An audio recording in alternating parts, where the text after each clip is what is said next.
नमस्कार मित्रमंडळींनो, आजच्या व्हिडिओमध्ये आपण पाहणार आहोत 29 मे 2026 पर्यंत आलेल्या सुधारित राष्ट्रीय पेन्शन योजना म्हणजेच NPS संदर्भातील सर्वात महत्त्वाच्या आणि मोठ्या अपडेट्स.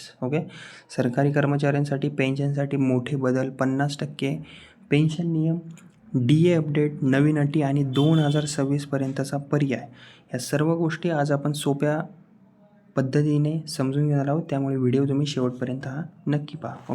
आता जी पहिली अपडेट म्हणता येईल ती आहे 50% पेन्शनचा मोठा निर्णय. आता ही सर्वात मोठी अपडेट म्हणता येईल. राज्य सरकारने सुधारित NPS अंतर्गत 20 वर्ष किंवा त्यापेक्षा जास्त सेवा पूर्ण केलेल्या कर्मचाऱ्यांना शेवटच्या वेतनाच्या 50% पर्यंत पेन्शन देण्याचा निर्णय लागू करण्याची प्रक्रिया सुरू केलेली आहे. म्हणजे जर एखाद्या कर्मचाऱ्याने 20 वर्ष सेवा केली असेल तर निवृत्तीनंतर त्याला लास्ट सॅलरीच्या जवळपास 50% रक्कम पेन्शन म्हणून मिळू शकते. त्यामुळे लाखो सरकारी कर्मचाऱ्यांना आता मोठा दिलासा मिळणार आहे. दुसरी अपडेट ती आहे म्हणजेच की महागाई हप्ता DA देखील मिळणार. ही दुसरी अपडेट म्हणता येईल महत्त्वाची. सरकारकडून स्पष्ट करण्यात आले आहे की पेन्शनसोबत महागाई भत्ता म्हणजेच काय DAचा लाभ देखील लागू राहणार आहे. म्हणजे की महागाई वाढली तर पेन्शनमध्येही वाढ होण्याची शक्यता राहणार आहे. ही गोष्ट कर्मचाऱ्यांसाठी खूप मोठी सकारात्मक अपडेट मानली जात आहे. आता नंतरची अपडेट म्हणजे की योजना ऐच्छिक ठेवलेली आहे. म्हणजेच की सरकारने सुधारित NPS योजना ही ऐच्छिक ठेवली आहे. म्हणजेच की कर्मचारी इच्छेनुसार सुधारित NPS किंवा इतर पर्याय निवडू शकतात.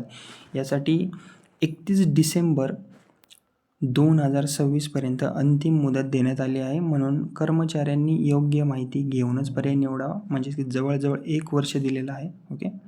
असंच म्हणता येईल. आता 4 ते 10 नंबर.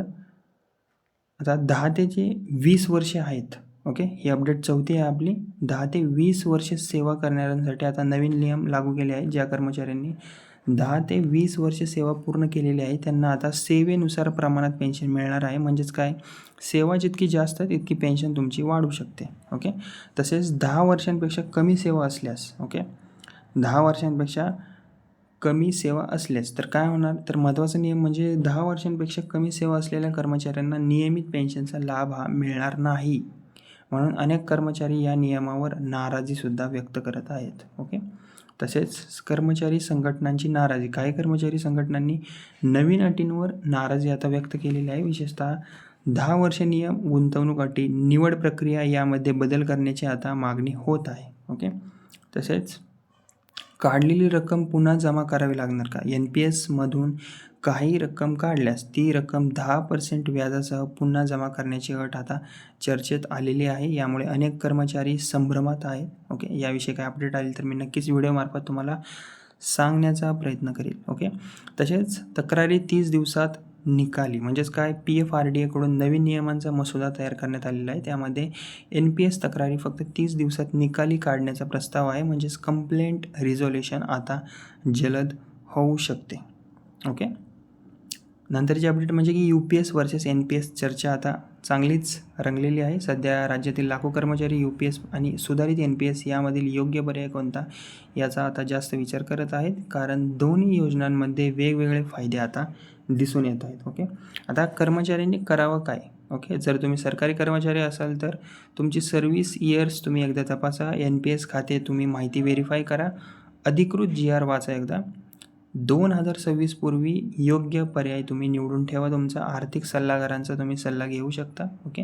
जर तुम्हाला काय विचारायचा असेल प्रश्न तर मला तुम्ही सबस्क्राईब करून माझ्या बडी नावाच्या चॅनलला माझ्या कमेंटमध्ये तुम्ही मला विचारू शकता. मी नक्कीच तुम्हाला रिप्लाय देईल.